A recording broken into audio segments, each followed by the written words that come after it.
En la mañana de hoy contestaré primero algunas de las preguntas y luego terminaré con una plática. Son muchas las preguntas formuladas, pero, por desgracia, no me ha sido posible contestarlas todas. Por eso he escogido aquellas que son representativas y he tratado de contestar tantas como ha sido posible. Y al contestar preguntas, asimismo es natural que uno no pueda entrar en todos los detalles, ya que eso llevaría mucho tiempo. Solo resulta posible, pues, considerar lo fundamental. Vosotros tendréis que suplir los detalles. Aquellos de vosotros que habéis venido aquí con regularidad, encontraréis que, si os lleváis no solo un recuerdo de las palabras y de las gratas sensaciones que produce el escuchar bajo los árboles, el ser distraídos por los pájaros, por las cámaras fotográficas, por los apuntes que tomáis y por las diversas cosas que desvían la mente. Si vivís no solo de palabras, sino realmente experimentando de un modo afectivo aquellas cosas que hemos dilucidado, entonces hallaréis que, habiendo comprendido lo esbozado en las respuestas, que han sido breves y sucintas, podréis suplir los detalles. Pregunta. Las ideas ciertamente separan, pero las ideas también unen a la gente.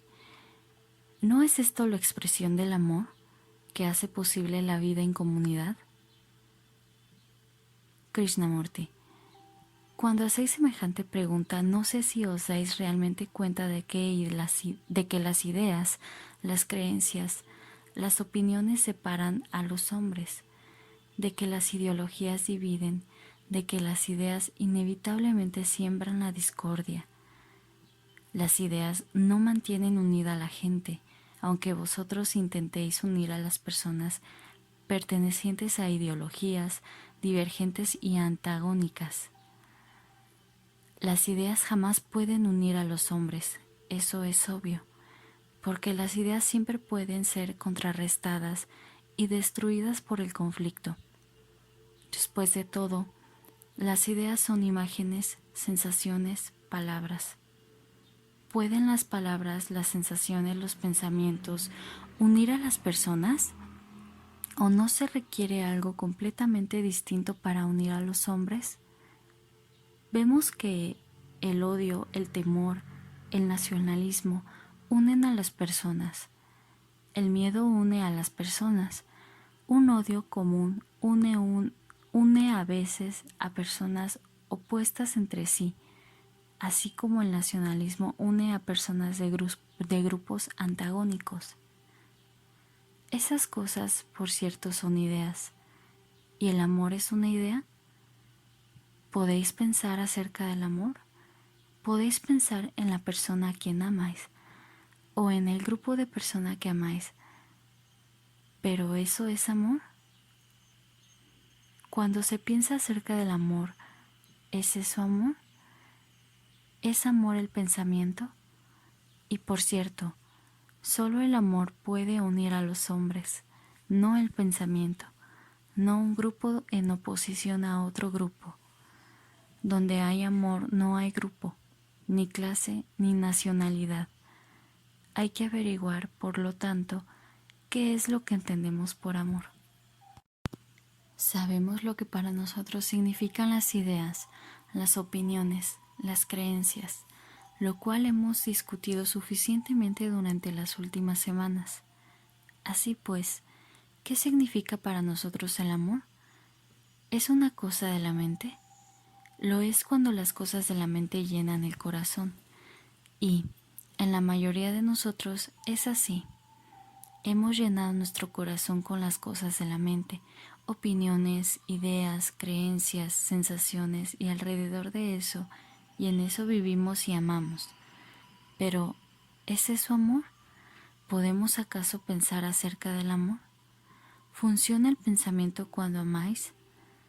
El amor y el pensamiento no están en oposición. No los dividamos como si fueran opuestos.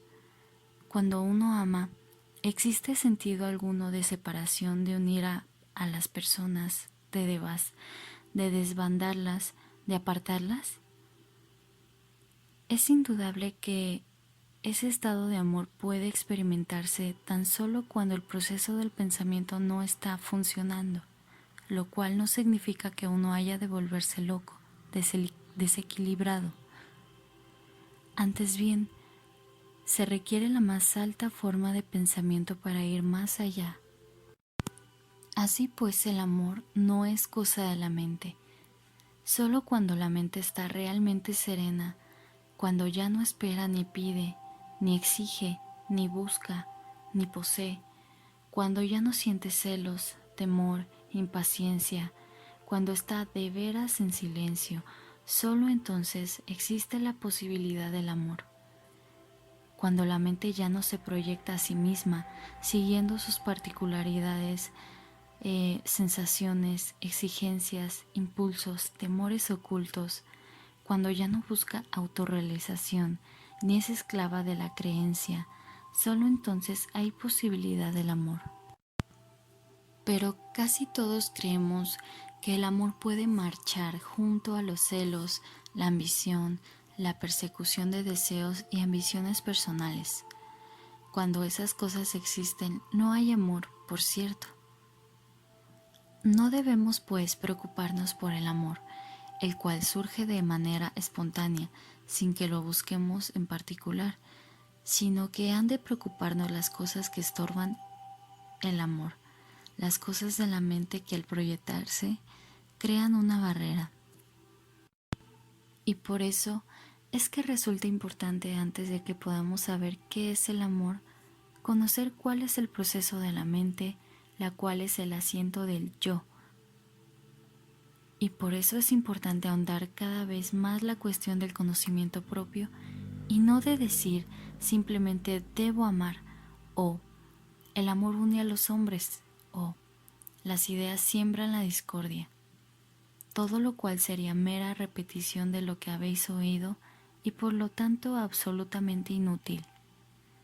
Las palabras se enredan, pero si uno puede comprender el significado íntegro de las modalidades de nuestro pensamiento, de nuestros deseos, con sus empeños y ambiciones, entonces existe una posibilidad de tener o de comprender aquello que es amor.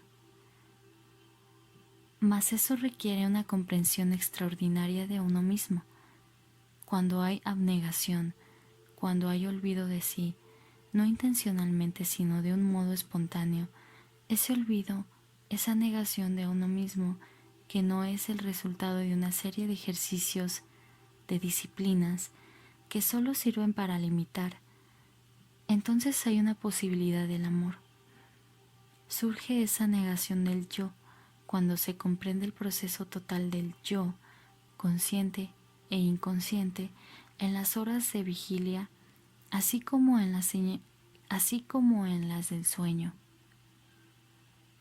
Entonces comprendese el proceso total de la mente, tal como se desarrolla en la vida de relación, en todo incidente, en toda respuesta a todo reto con que uno se enfrenta.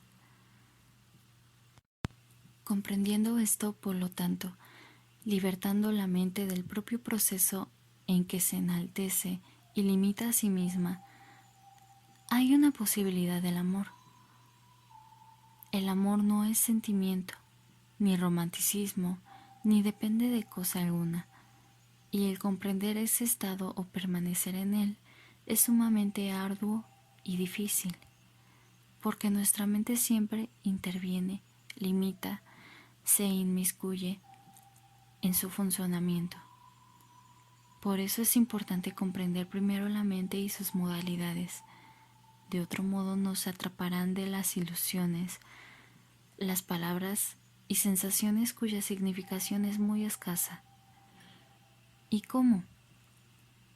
Como para la mayoría de la gente, las ideas actúan como mero refugio, como escape, y como las ideas se convierten en creencias, es natural que ellas impidan el vivir en plenitud, la acción integral, el recto pensar. Solo es posible pensar de un modo recto, vivir libre e inteligentemente, cuando hay un conocimiento propio cada vez más vasto y profundo. Pregunta: ¿tendría la bondad de explicar la distinción que usted establece entre la memoria factual y la memoria psicológica? Krishnamurti: no nos preocupemos por ahora de la diferencia entre la memoria de hechos y la memoria psicológica. Consideremos la memoria. ¿Por qué vivimos de recuerdos? ¿Son los recuerdos algo distinto de nosotros? ¿Son diferentes de la memoria? ¿Qué entendemos por memoria? Ella es el residuo de determinados incidentes, experiencias, sensaciones. ¿No es así?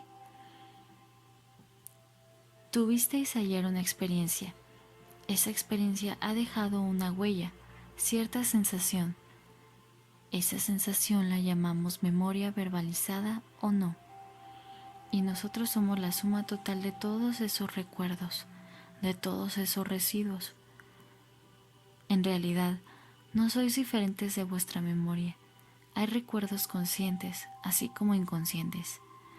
Los recuerdos conscientes responden fácil, espontáneamente, y los recuerdos inconscientes se hallan muy hondos, ocultos, callados, en acecho vigilantes. Todo eso ciertamente sois vosotros y soy yo, lo racial, el grupo, lo particular.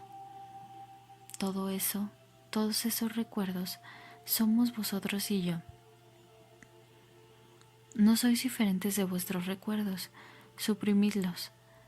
¿Y qué queda de vosotros? Si los elimináis, acabaréis en un manicomio. Pero ¿por qué la mente, que es resultado de los recuerdos del pasado, se aferra al pasado? Ese es el problema, ¿verdad? ¿Por qué la mente, que es resultado del pasado, la consecuencia de ayer, de múltiples ayeres, por qué el pensador se aferra al ayer? Sin contenido emocional, los recuerdos tienen su significación, pero nosotros les damos contenido emocional, según nos gusten o disgusten. Esto lo guardaré, aquello no. Sobre todo, pensaré aquello, lo meditaré en mi vejez o lo continuaré en mi futuro. ¿Por qué hacemos eso? Ese sin duda es el problema, ¿no es cierto? No es que debamos olvidar los recuerdos factuales o los recuerdos psicológicos, porque todas las impresiones, todas las respuestas, todo está ahí inconscientemente. Todo incidente, todo pensamiento, toda sensación que hayáis vivido, todo está ahí oculto, encubierto, pero está ahí. Y a medida que envejecemos volvemos esos recuerdos y vivimos en el pasado o en el futuro según sea nuestro condicionamiento. Recordamos todos los momentos gratos que tuvimos cuando éramos jóvenes o pensamos en el futuro, en lo que vamos a hacer. De suerte que vivimos en esos recuerdos. ¿Por qué? Vivimos como si fuésemos diferentes de esos recuerdos. Eso, por cierto, es el problema, ¿verdad? Recuerdos para nosotros significan palabras, ¿no es así? Imágenes, símbolos, que no son más que una serie de sensaciones y de esas sensaciones vivimos. Por cierto, y por eso nos separamos de las sensaciones y decimos, deseo esas sensaciones, lo cual significa que el yo, habiéndose separado de los recuerdos, se da a sí mismo permanencia. Pero el yo no es permanente, su permanencia es ficticia. Ahora bien, todo ese proceso por el cual el yo se separa de la memoria y le imparte vida a esa memoria en respuesta del presente, ese proceso total nos impide sin duda enfrentarnos al presente, ¿no es cierto? Si quiero comprender algo, no es teoría. Si quiero comprender algo, no en teoría, no en forma verbal o abstracta, sino efectiva, he de consagrarle plena atención. No puedo dedicarle mi plena atención si estoy distraído con mis recuerdos, mis creencias, mis opiniones, mis experiencias del ayer. Debo, por lo tanto, responder al reto plena y adecuadamente. Pero ese yo, que ha separado de la memoria, dándose de ese modo permanencia, ese yo considera el presente, observa el incidente, la experiencia, y extrae de ella, de acuerdo con su condicionamiento pasado, todo lo cual es muy sencillo y evidente si lo examináis bien. Es el recuerdo de ayer, de las posiciones, de los celos, de la ira, de la contradicción, de la ambición, de lo que uno debería o no debería ser. Son todas esas cosas las que forman el yo, y el yo no es diferente del recuerdo. La cualidad no puede estar separada de la cosa, del yo, de modo que la memoria es el yo. La memoria es la palabra que simboliza la sensación, sensación física así como psicológica. Y a eso es que nos apegamos. Es a las sensaciones que nos aferramos, no a la experiencia, porque en el momento de la experiencia no hay ni experiencia ni experimentador. Solo hay vivencia.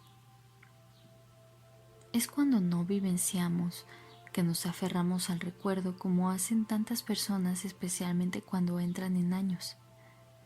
Observaos y veréis, vivimos en el pasado o en el futuro, y nos servimos del presente tan solo cuando pasadizo del pasado al futuro. Por eso el presente carece de significación. Todos los políticos se entregan a esto, todos los ideólogos, todos los idealistas. Ellos siempre miran al futuro o al pasado. Por tanto, si se entiende la significación total de la memoria, uno no aparta los recuerdos ni los destruye, ni procura librarse de ellos, sino que comprende cómo la mente se halla atada a la memoria, fortaleciéndose de ese modo el yo. El yo, después de todo, es sensación, un haz de sensaciones, de recuerdos. Es lo conocido y desde lo conocido queremos comprender lo desconocido. Pero lo conocido tiene que ser un impedimento para lo desconocido. Para comprender la realidad, en efecto, en la mente tiene que haber lozanía, frescor, no la carga de lo conocido. Dios o la realidad o lo que os plazca no puede ser imaginado ni descrito ni expresado en las palabras, y si lo hacéis, eso que expresáis en palabras no es la realidad, es simplemente la sensación de un recuerdo, la reacción ante una condición, y por lo tanto no es lo real. De modo que, si uno quiere comprender aquello que es eterno, atemporal, la mente como memoria ha de cesar, la mente debe dejar de aferrarse a lo conocido y por eso ha de ser capaz de recibir lo desconocido. No podéis recibir lo desconocido si la mente está cargada de recuerdos, de lo conocido, del pasado. La mente, por lo tanto, tiene que estar enteramente silenciosa, lo cual es muy difícil, porque la mente está siempre proyectando, siempre está divagando, siempre creando, siempre engendrando. Y ese proceso lo que ha de ser comprendido en relación con la memoria. Entonces la diferencia entre la memoria factual y la memoria psicológica es sencilla y evidente. Al comprender, pues, la memoria, uno comprende el proceso del pensar, lo cual depende de todo. Es el conocimiento de uno mismo. Para ir más allá de los límites de la mente, hay que estar libre de deseo de ser, de lograr, de ganar. Pregunta: ¿la vida no es creación verdadera? ¿No es felicidad lo que en realidad buscamos? ¿Y no hay serenidad en la vida, ese verdadero ser que usted habla? Krishnamurti. Al contestar esta pregunta, ¿no debemos acaso, para entenderla plena y significativamente, comprender primero el concepto de la búsqueda? ¿Por qué buscamos la felicidad? ¿Por qué ese incesante empeño por ser feliz, por estar alegre, por ser algo? ¿Por qué existe esta búsqueda, este inmenso esfuerzo por descubrir? Si podemos comprender eso y examinarlo completamente, lo que haré luego, tal vez conoceremos lo que es la felicidad sin que la busquemos, porque después de todo la felicidad es un producto accesorio, de importancia secundaria. No es un fin en sí misma, carece de sentido si es un fin en sí misma. ¿Qué significa ser feliz? El hombre se toma unas copas, es feliz.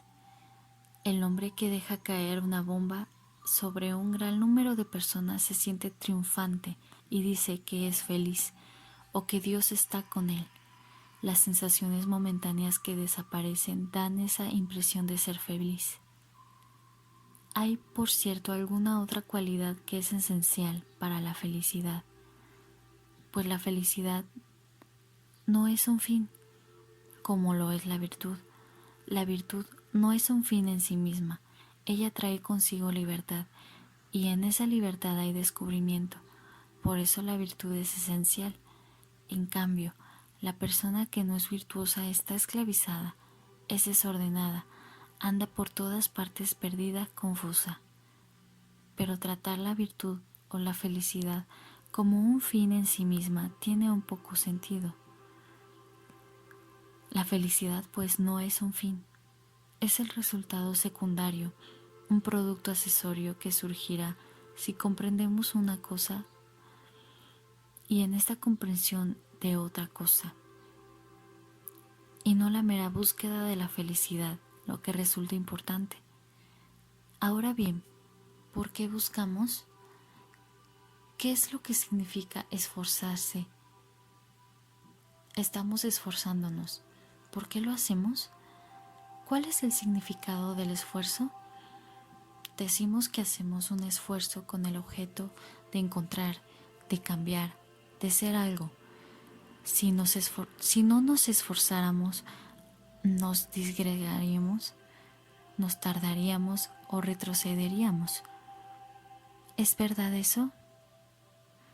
Tened en cuenta que es muy importante investigar esto cabalmente y en la mañana de hoy me propongo investigarlo tanto como me sea posible.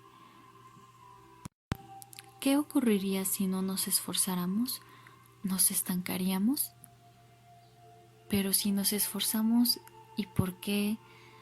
Es un esfuerzo para cambiar, para ser diferentes en nosotros mismos, para ser más felices, más bellos, más virtuosos, esta constante porfía, este constante esfuerzo. Si eso podemos comprenderlo, entonces tal vez comprenderemos más a fondo otros problemas. ¿Por qué buscáis? La búsqueda es impulsada por la enfermedad o por la mala salud, por estados de ánimo. ¿Hacéis un esfuerzo porque sois desdichados y deseáis la felicidad? ¿Es que buscáis porque habréis de morir y por eso deseáis descubrir? ¿Buscáis porque no habéis logrado vuestra plena satisfacción en el mundo y por lo tanto deseáis hacerlo en este lugar?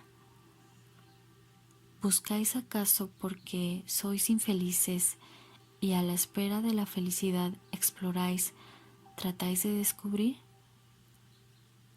Hay que comprender pues el motivo de la propia búsqueda, ¿no es así? ¿Cuál es el motivo de nuestra eterna búsqueda? Si es que realmente buscáis, que lo dudo. Lo que deseáis es substitución. Como esto no es productivo, tal vez aquello lo sea. Como esto no me ha dado felicidad, tal vez aquello me lo dará. De suerte que lo que uno realmente busca no es la verdad ni la dicha, sino una sustitución que nos brinde felicidad, algo que sea provechoso, que sea seguro, que nos dé satisfacción. Veamos, por cierto, que lo que buscamos es eso. Si fuéramos honrados, si hubiera claridad en nosotros, pero revestimos nuestro propio placer con palabras tales como Dios, amor, etc. Ahora bien, ¿por qué abordamos este problema de un modo diferente? ¿Por qué no comprendemos lo que es? ¿Por qué no somos capaces de encarar la cosa exactamente como es? Lo cual significa, si estamos sumidos en el dolor que vivamos con él, que lo observemos y que no tratemos de transformarlo en alguna otra cosa. Si soy desdichado, no solo físicamente, sino sobre todo psicológicamente, ¿cómo he de comprenderlo? No deseando, por cierto, que ello sea diferente. Primero debo observarlo, vivir en ello, examinarlo. No debo condenarlo, ni compararlo, ni desear que sea otra cosa. He de estar enteramente con ello. ¿No es así? Lo cual es sumamente difícil, porque la mente se niega a observarlo. Quiere escapar por la tangente y dice, busquemos una respuesta, una solución, ha de haber una. En otras palabras, se evade de lo que es. Y esta evasión, en la mayoría de nosotros, es lo que llamamos búsqueda. Búsqueda del Maestro, de la verdad, del amor, búsqueda de Dios. Bien conocéis las diversas expresiones que empleamos para eludir lo que exactamente ocurre. ¿Y es que necesitamos hacer un esfuerzo para comprender lo que ocurre? Tenemos que hacer un esfuerzo para escapar cuando no deseamos que ocurra. Pero cuando estás ahí, ¿tenemos que hacer un esfuerzo para comprenderlo? Evidentemente hemos hecho un esfuerzo para esquivar, para evitar, para encubrir lo que es, y con la misma mentalidad que consiste en esforzarnos por eludir, por esquivar, abordamos lo que es. ¿Comprendéis lo que es mediante un esfuerzo? ¿O no tiene que haber ningún esfuerzo para comprender lo que es? Ese es, pues, uno de los problemas, ¿verdad? Este constante esfuerzo por evitar la comprensión de lo que es se ha hecho habitual en la mayoría de nosotros, y con esa misma mentalidad que consiste en esforzarnos por escapar, decimos, está bien, abandonaré todos los escapes y haré un esfuerzo para comprender lo que es. ¿Comprendemos alguna cosa realmente significativamente a fondo? ¿Comprendemos algo que tenga sentido mediante el esfuerzo? ¿No es obvio que para comprender algo deba haber pasividad mental, un estado que sea de alerta y sin embargo sea pasivo? Notad que no podéis llegar a esa alerta pasividad de la mente por medio del esfuerzo, ¿no es así? Si hacéis un esfuerzo para estar pasivos, ya no lo estáis. Si uno realmente comprende ese hecho y su significado y ve cuán verdadero es, entonces estará pasivo. No es necesario hacer un esfuerzo. Así pues, cuando buscamos, lo hacemos ya sea con la idea de escapar o de procurar ser algo más de lo que es.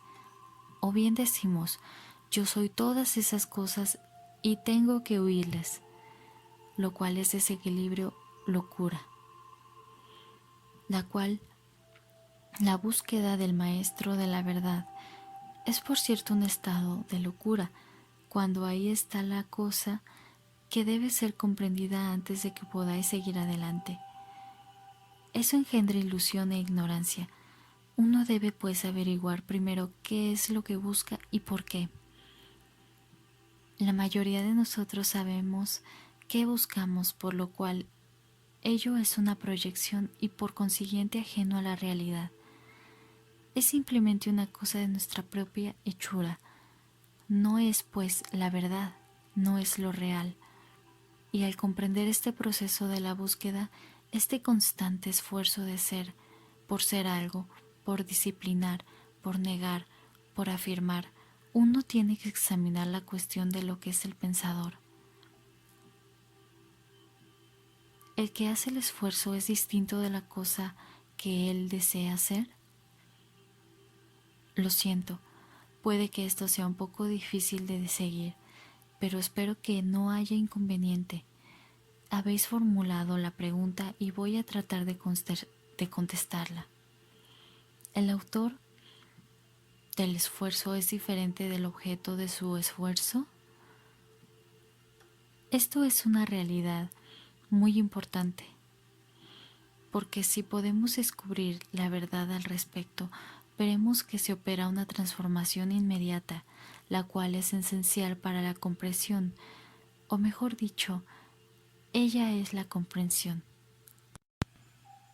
Porque mientras haya un ente separado que hace el esfuerzo, mientras haya un ente separado en calidad del experimentador, del pensador diferente del pensamiento, del objeto, de la experiencia, habrá siempre el problema de buscar, de disciplinar, de salvar el abismo entre el pensamiento y el pensador, etc.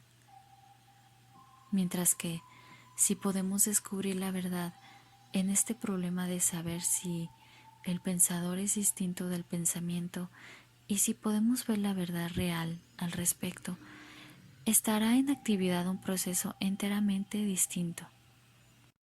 Por eso, antes de buscar, antes de encontrar el objetivo de vuestra búsqueda, ya sea un maestro, un cine o cualquier otra excitación, todo ello está al mismo nivel. Habéis de descubrir si el buscador es diferente del objeto de la búsqueda. ¿Y por qué es diferente? ¿Por qué el autor del esfuerzo es diferente de la cosa que él desea hacer? ¿Y acaso es diferente? Para expresarlo de otro modo, tenéis pensamientos y sois también el pensador. Decís, yo pienso, soy esto y debo ser aquello, soy codicioso o mezquino, o envidioso o colérico, tengo ciertos hábitos y he de romper con ellos. Ahora bien, ¿el pensador es diferente del pensamiento? Si es diferente, entonces ha de existir todo el proceso de esforzarse por salvar el abismo, el esfuerzo del pensador que trata de alterar su pensamiento, de concentrarse, de evitar, de resistir la intrusión de otros pensamientos. Pero si no es diferente, hay una completa transformación en nuestro modo de vivir. Tendremos pues que examinar esto muy cuidadosamente y hacer si podemos un descubrimiento, no en el nivel verbal, en absoluto, sino experimentándolo directamente mientras proseguimos en el curso de esta mañana, lo cual no consiste en dejarse hipnotizar por lo que yo digo o en aceptarlo porque eso no tiene sentido, sino en experimentar realmente por uno mismo si esta división es verdadera y por qué existe. Sin duda, los recuerdos no son diferentes del yo. ¿Qué piensa acerca de ellos? Yo soy esos recuerdos, el recuerdo del camino que conduce al lugar donde vivo, el recuerdo de mi juventud, el recuerdo de los deseos, tanto realizados como irrealizados, el recuerdo de los agravios, de los resentimientos, de las ambiciones. Todo eso es el yo. No soy distinto de todo eso. Esto, por cierto, es un hecho evidente, ¿verdad? El yo no es cosa separada, aun cuando podáis creer que lo es. Puesto que podéis pensar acerca de él, sigue siendo parte del pensamiento y el pensamiento es producto del pasado. Por lo tanto, continúa dentro de la red del pensamiento que es la memoria. Así pues, la separación entre el autor del esfuerzo, es decir, el buscador, el pensador y el pensamiento, es artificial ficticia. Y esta separación se ha hecho porque vemos que los pensamientos son transitorios, vienen y se van, no tienen sustancia en sí mismo.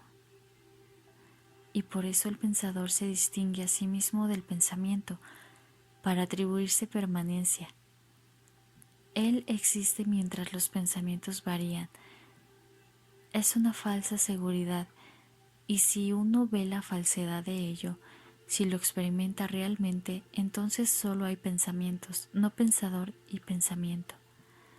Entonces veréis si se trata de una experiencia real, no de una mera ficción, no de una mera afirmación verbal, o simplemente de una diversión, de un hobby. Entonces descubriréis si ello es una vivencia real que ocurre una completa revolución en nuestro pensamiento. Entonces hay una real transformación, porque ya no existe la búsqueda de quietud o de soledad. Entonces solo hay interés en lo que es el pensar, en lo que es el pensamiento. Entonces veréis si ocurre esa transformación, que ya no hay más esfuerzo sino una pasividad alerta y extraordinaria en la que se comprende toda relación, todo incidente a medida que surge, y por lo tanto la mente está siempre fresca para enfrentarse a las cosas de un modo nuevo, y ese silencio, que es tan esencial, no es por consiguiente algo que deba ser cultivado, sino algo que surge naturalmente cuando emprendéis esta cosa fundamental, que es el pensador, es el pensamiento, y por lo tanto que el yo es transitorio. De modo pues que el yo no tiene permanencia, no es una entidad espiritual. Si podéis pensar que el yo ha desaparecido o que es algo espiritual eterno, eso sigue siendo producto del pensamiento, es decir, de lo conocido, y en consecuencia no es verdadero. Es realmente importante y esencial para la comprensión, por consiguiente, tener ese sentido de completa integración que no puede ser forzada entre el pensador y el pensamiento. Es como una profunda experiencia que no puede ser inducida. No podéis desvelaros pensando en ello.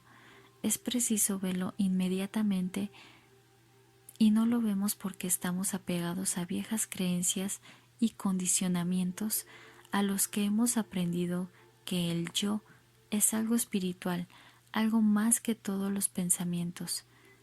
Es obvio indudablemente que cualquier cosa que penséis es producto del pasado, de vuestros recuerdos, palabras, sensaciones de vuestro condicionamiento. No podéis ciertamente pensar acerca de lo desconocido, no podéis conocer lo desconocido y por lo tanto no podéis pensar acerca de ello. Aquello en que podéis pensar es lo conocido, por lo tanto es una proyección del pasado, y es preciso ver la significación de todo esto, y entonces habrá vivencia de la integración entre el pensamiento y el pensador.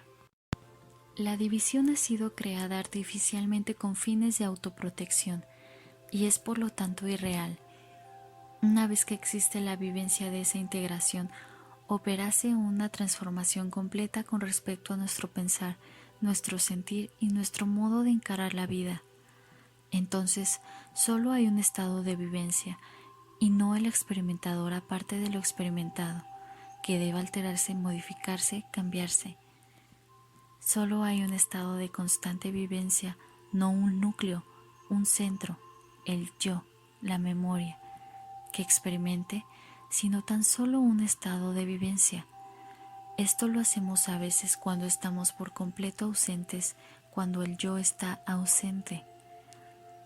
No sé si habéis notado que cuando hay profunda vivencia de algo, no existe la sensación de experimentador ni de la experiencia, sino tan solo un estado de vivencia, una integración completa. Cuando os acomete una ira violenta, no sois conscientes de vosotros mismos como experimentadores. Más tarde, a medida que la experiencia de la ira se desvanece, cobráis conciencia de haber estado enojados, entonces actuáis con relación a la ira para negarla, para justificarla, para perdonarla. Ya conocéis los diversos modos de intentar disiparla, pero si no existe el ente que está iracundo, sino tan solo ese estado de vivencia, hay transformación completa. Poniendo esto a prueba, veréis que ocurre esa vivencia radical, esa radical transformación que es una revolución. Entonces la mente está quieta, no aquietada, no compelida, ni disciplinada. Tal quietud impuesta es muerte, es estancamiento.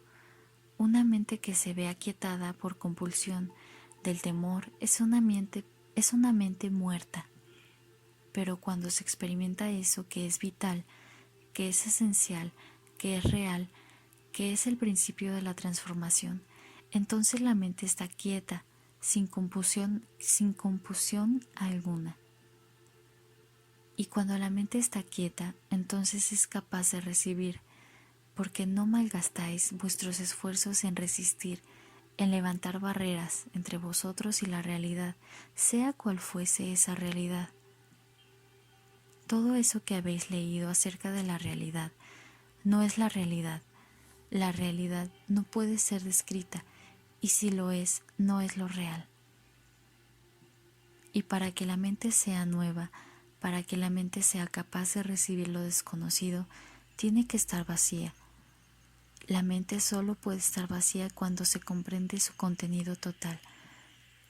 Para comprender el contenido de la mente hay que estar alerta, darse cuenta de todo movimiento, de todo incidente, de toda sensación. Por eso el conocimiento propio es esencial. Mas si lo que se busca es el logro por medio del conocimiento propio, entonces lo repito, el conocimiento propio nos lleva a la autoconciencia, y ahí se queda uno plantado, y es extraordinariamente difícil salir de esa red una vez preso en ella. Para que ella nos atrape, debemos comprender el proceso del deseo, el ansia de ser algo. No el deseo de alimento, de vestido o de albergue, que es por completo diferente, sino el anhelo psicológico de ser algo, de lograr un resultado, de tener nombre, de tener posición, de ser poderoso o de ser humilde. Solo cuando está vacía, por cierto, puede la mente ser útil. Pero una mente repleta de temores, de recuerdos de lo que ha sido en el pasado, de las sensaciones de pasadas experiencias, una mente así es del todo inútil, ¿verdad? Una mente así es incapaz de saber lo que es creación. Todos ciertamente tenemos que haber experimentado esos momentos en que la mente está abstraída y en que de pronto surge un destello de júbilo, el resplandor de una idea, una luz, una dicha inmensa. ¿Cómo ocurre esto? Ocurre cuando el yo está ausente, cuando el proceso del pensamiento, de la preocupación, de los procesos, de los empeños está en calma. Por ello, que la creación solo puede ocurrir cuando la mente, por obra del conocimiento propio, ha llegado a ese estado de completa desnudez. Todo esto significa ardua atención, no el entregarse a meras sensaciones verbales ni el buscar, ir de un gurú a otro, de instructor a otro, practicar vanos y absurdos ritos, repetir palabras, buscar maestros. Todas esas cosas son ilusiones, carecen de sentido, son hobbies. Pero el ahondar en cuestión del conocimiento propio y no caer en la autoconciencia, el penetrar en ello cada vez más hondamente, más a fondo, de modo que la mente esté por completo serena, eso es verdadera religión. Entonces, la mente es capaz de recibir aquello que es eterno. 14ª Conferencia, 28 de agosto de 1949.